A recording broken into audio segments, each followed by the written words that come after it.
time to want to do the things of the flesh. So let's focus on our focus. Let's see Jesus, right? Let's see him. Let's keep our mind on the word, that we can walk like we ought to walk, because that's how it ought to be. So let's not try to justify, right, us walking in the flesh every now and then, right? Saying, okay, we're only humans. We're going to mess up from time to time. Let's keep our mind on Jesus. Jesus never messed up. And I know we can say, okay, he was God. He made us to be just as he is. Christ came to show us the way of a son, a spiritual son, not one that walks in the flesh. He came to show us the spiritual aspect, right? He came as the flesh to show us that the flesh I'm going to defeat. But let me show you that you can be in the flesh here on earth, knowing you are a spiritual man, and live as that spiritual man, right?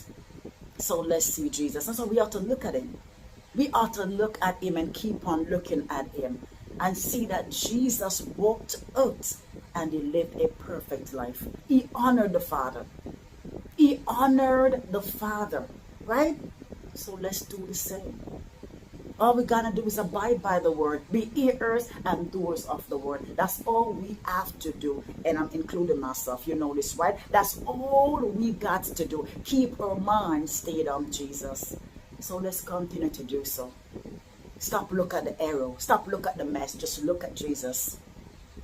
Just look at him and we shall see what the word says. Because there's nowhere in the word of God that influences us his sons to walk in flesh. No.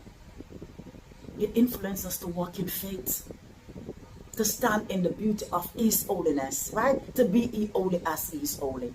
So let's wake up every day being encouraged in the word of God. Word says, right? Let's be encouraged every day in the word of God.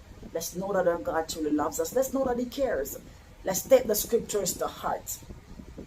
Let's not try to pretty up the gospel. Let's not try to water wash the gospel. Let's speak it as the word is, because that's how it ought to be. Some of the things might seem harsh when it's been said, but it is to correct error. It is to correct error. It is to edify, right? We are to increase in learning. So let's continue to get in the word and renew our mind that we can stand like we ought to stand, that we can live like we ought to live. I want to bear fruits of the Spirit every day, because that's what I was born to do. That's what I was created to do. I was created to serve God. So I want to get in the word every day, renew my mind, and be hearer and a doer of the word. That's what I want to do every day. Therefore, I'm going to fight the good fight of faith.